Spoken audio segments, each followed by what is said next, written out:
Welcome to Ebony Ivy Thyme with Leona. Today we're making a delicious and healthy farmer's market vegetable soup. This soup is all about celebrating the fresh, vibrant produce that's in season right now. It's easy to make, super nutritious, and it's perfect for any time of the year. So let's get started. I've prepped our vegetables in advance, and you can see that I'm starting with onions, carrots, green peppers, and celery. That's our mirepoix of flavorful vegetables. I'm also including some vegetables from my pantry, beginning with the freezer, which I had a partial bag of mixed vegetables. I thought they should go in. When I got into the refrigerator, I saw that I had some chopped up cabbage. I'm going to place that in as well. And this combination of vegetables is going to be absolutely delicious. Now, here are the seasonings that we have on tap. We're going to need minced garlic, or if you have fresh, you can certainly use fresh garlic. We're also going to use a little bit of Better Than Bouillon, which is a vegetable base that I'm using in particular. I'm also going to use a little bit of Bragg's liquid aminos just to add a little extra umami, as well as my traditional house seasoning. And you know that's a combination of black pepper, garlic powder, and onion powder, as well as I love Trader Joe's Mushroom and Company mushroom unami, and it's a multi-purpose seasoning that is so flavorful. If you haven't tried it, you may want to pick it up. You probably noticed that the cabbage was in water, and I had rinsed it well with a little bit of baking soda, emptied it out, and then added some fresh water. Now we're going to use a couple of scoops of that fresh water to get our soup started. We're not going to use any oil. Once the water's nice and bubbly, we'll be ready to start adding our aromatics in and allowing them to simmer and saute in the bottom of the pan.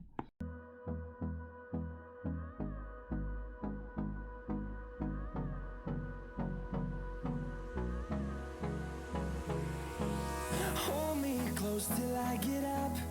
Time is barely on our side. I don't wanna waste what's left. The storms we chase are leading us, and love is all we'll ever trust. Yeah, no, I don't wanna waste what's left. And on we'll go. It's time to start adding the seasonings now that we have those vegetables into the pan, because as they saute, we want to make sure that they taste good. So we're going to add a pinch of cayenne, just a pinch, just a hint in the background. Then we're going to add what I have is a dried vegetable combination. It's dehydrated vegetables that have been basically blended, and I can use them by the spoonful into my vegetable soup. It just adds that little veggie taste in the background, and it's so delicious because it's all vegetable. Now let me just remind you, as always, the recipe will be in the video and will also be in the description box. Most of the time I remember to put it in, but just in case I forget, just remind me in the comments and do it kindly, and I will certainly add it. The wooden spoon that I'm using is actually a tablespoon, exact tablespoon, and I found it on Amazon actually, and it came in a set. So if you're interested in it, I love it because I can use it for measuring, I can use it for stirring, and I just use it in all sorts of places.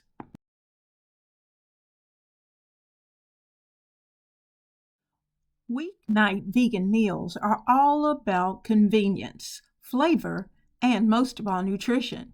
Now, whether you're a seasoned plant-based eater or you're just exploring vegan cuisine, these meals are designed to make your evenings easier without compromising on taste. Now, the good thing is that they're quick to prepare and they're packed with wholesome ingredients. They offer a great way to nourish your body while keeping dinner stress-free. I love that. Now, these dishes prove that vegan cooking can be both simple and satisfying. They're perfect for the busy schedule. They bring a burst of flavor to your weeknight routine, and they help you enjoy delicious meals in no time. Now, while we're still adding all the spices and the goodies to our vegetable soup that we're preparing today, I thought I'd let you take a look at the dried mixed vegetables that I had in the jar, and you saw me add 3 tablespoons, and they were heaping tablespoons of it to our soup. Now, what I did was that I took the vegetables from this bag, placed them into a blender, and blended them down so that they really are almost like adding their coarse pieces of vegetable that are going in. And it almost looks like dried bouillon to some extent. And what I'm doing is that I'm vegging up, adding more vegetables, and yet and still what it really does is to help to thicken the soup. And it's thickening that soup not with any flour, but it is thickening that soup with actual vegetables. And once these vegetables start to hydrate, then our soup is going to be perfect. Through the wastelands, through the highways, till my shadow turns to sun rays, and on we'll go. Through the wastelands, through the highways, and on we'll go.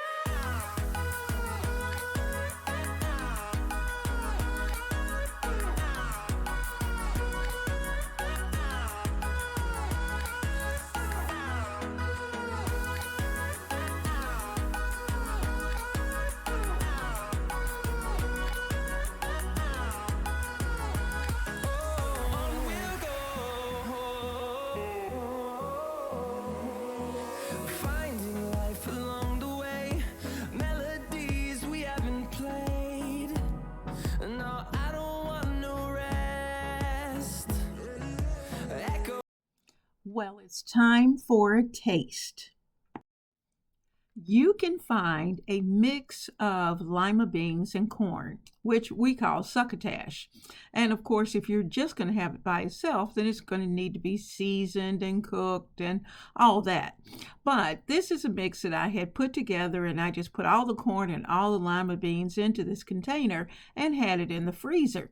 Now, as you can see, I've used a portion of it, and I'm going to use another portion of it into our soup tonight because I want as much vegetable into our Farmer's Fresh Market soup that we can possibly get. Going around these walls, fighting to create a song. I don't wanna miss a beat. And on we'll go. Through the wastelands, through the highways, till my shadow turns to sun rays. I love using jarred tomatoes. And you know what? These are stewed tomatoes that I found in the grocery. And I'm going to try them tonight because I think this will be really tasty in our soup. And they have nice, it has a nice flavor. It has just a teeny bit of salt in it. And that's mainly because of the fact that you're dealing with tomatoes, but not a lot. And not a lot to really affect us overall. So I'm going to use a portion of this jar. And the nice thing about finding this in the jar is that I can put the top on it, put it into the refrigerator, and it's ready to go the next time I need to use it. Now, here's something I really forgot to mention, and that's the fact that I'm going to be serving this soup tonight with a bowl of fresh baked, gluten-free sourdough bread. And oh, it is so good. And I like to have it just a little bit warm, even though I know most of the time we're supposed to make sure that we let the bread cool before we cut it. But guys, let me tell you, when you take it out of the oven and you give it maybe a half an hour, say the time that we're cooking this soup, let that be the cooling time. And then cut it up and have it ready with maybe a little plant butter on the side, or maybe not. And some people might want theirs toasted with a little cheese, or maybe not, or they may just want the bread. But it is delicious, and I'll link my recipe and the information down below. Now we're going to have this farmer's market vegetable soup tonight for dinner. But I already know that a major portion of this is going to be a part of another night's dinner as well. Probably I'll get maybe 2 nights of dinner out of it, but I'll have some this week and then I'll freeze some and have it in another week. But you know what? You'll notice that I'm tasting again. And so the reason for that is because I want to make sure that I have a good flavor base. Because what I'm going to do, I'm going to put the top on it and let it simmer for at least 30 minutes or so.